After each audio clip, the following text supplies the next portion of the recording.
نبی علیہ الصلوۃ والسلام مبارک یو قصه یو صحابي بیان کړی دا اگر د بیانوم امام بخاری دا حدیث په بخاری کې روایت کړی دی یو غزوه شوی دا هغه نوم دی غزوه ذات الرقاع په نوم باندې دا یو غزوه صحابي فرمایي چې نبی علیہ الصلوۃ والسلام مبارک د غزوه ذات الرقاع نه په واپسې کې روانو او چې په یو ځای کې پړاو واچاو پړاو دا خبره واوري پړاو واچاو سامانم کوز کا دمم کولا او چې داسې یو سایدار سوري والا یو ونوا درختو سایدار چې مونږه صحابه هغه سوره پیغمبر علیه السلام مبارک د پاره خوخ چې دلته حضور مبارک لک آرام وکا څومره خسته ځای بچو رسول الله مبارک باندې به صحابه پرزو هغه خسته سوري کې رسول الله مبارک سملا و چې لګ آرام وکاو خپل توره مبارک چې کومه و تلوار آی ځان ته دغه ونه په یو خاخ کې یو منډه کې اخی ځان ته راځوړن کړه حضور مبارک ودره صحابه کرام فرمای مونږم پراتی یو بس آرام کړو ځکه ډیره سخت ستړی پیدل سفر یو خلکو سره مخامخ باندې جنگیدل دا ډیر زور غواړي ډیر تکلیفونه ګرمه او پیدل سفر ودلته یو مشرک راغی مشرک او حضور مبارک په خوب کې اومند او دا صحابي چې چانه حدیث روایت ته هغه جابر رضی الله عنه جابر سے فرمایي مشرک راغی نبی علیہ السلام آرام فرما رہے او دغه توره په قرار باندې د نبی علیہ السلام مبارک غره وخښتا او هغه کاش نه رويستا او نبی علیہ السلام مبارک او خزاو راکی ناو جابر سے فرمائی چې تورا په لاس باندې دا کافر مشرک د نبی علیہ السلام مبارک په سر باندې ولاړ دی چې کله را بیدار شو نبی علیہ السلام مبارک ته دا کافر او مشرک ډاری کی څوک بارانه بچي څوک بارانه خلاصي وس خو تماته گیری ما پلاس کی توره دا ستا پلاس کی شایم نشتا ته پروتی زولاړم تستړای استومانه ظاهری زخه په طاقت او په جبن کې څوک بارانه خلاصي صحابه کرام فرمای مونږ لره ناستو نبی علیہ الصلوۃ والسلام ورته فرمایل الله په دغه وخت کې د حضور مبارک د الله په ذات باندې باور الله زما رب زما بچي وچ دا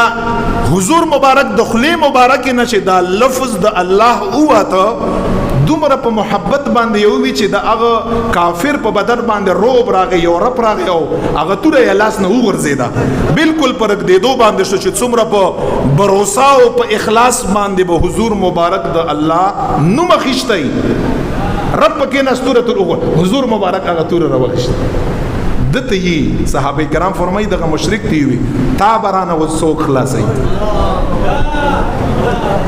کافرانو څخه عقیده وا په نبی علیہ السلام باندې ښه وی چې دغه مشرک ورته وی یا رسول الله مبارک ما ستانا د خیر نه علاوه بل شي نه مونډلای ته خیر والا نبی ما ته پته ته چاته هیڅ هم نه یعنی هغه اعتماد یو په چې ما ته حضور مبارک سني دومره حسن سلوک په معاشره کې خلکو سره د پیغمبر علیه السلام موږ تاسو یو بل تاسو مسلمانان مؤمنان یو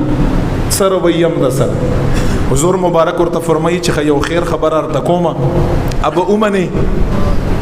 ورته چې راته وکا ورته چې الله یو اومنه ایمان راوړه او زما د رسالت گواہی وکړه چې مؤمن مسلمان شي دې څور دی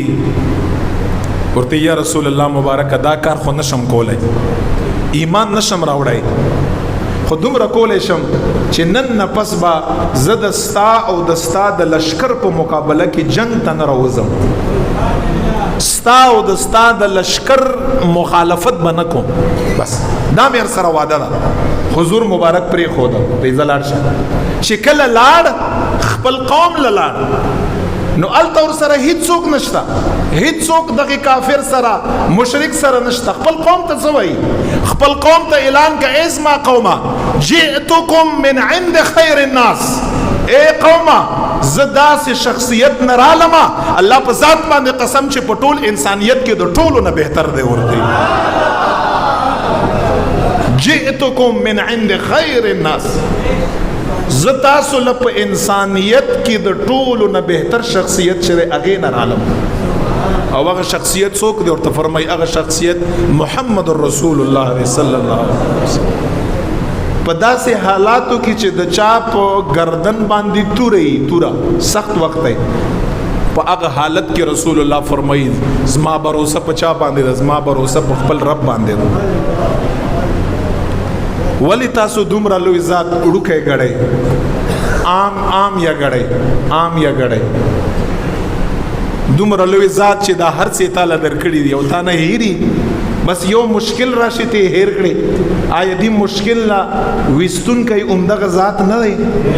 راحت واپس راحت درکونکی عمدغه ذات نه دی واپس پتا باندې د دې نه خېش په او ورځ را وستونکی آیا دا ذات نه دی چې ته په زړه کې وایي چې نه دی بس بیا نه او چې ته په زړه کې وایي چې دا کومې شپې را باندې وي او مصیبت را باندې راغی د دې شپو نه خیر شپې او ساعت را وستونکی دغه ذات دی الله په ذات باندې قسم چې دا باور ستا په خپل رب باندې رب د هغې نه ښه ساعت او ښه شپې در باندې راولي خو مونږ او تاسو یې په یو مصیبت باندې څه کړو هېر یې کړو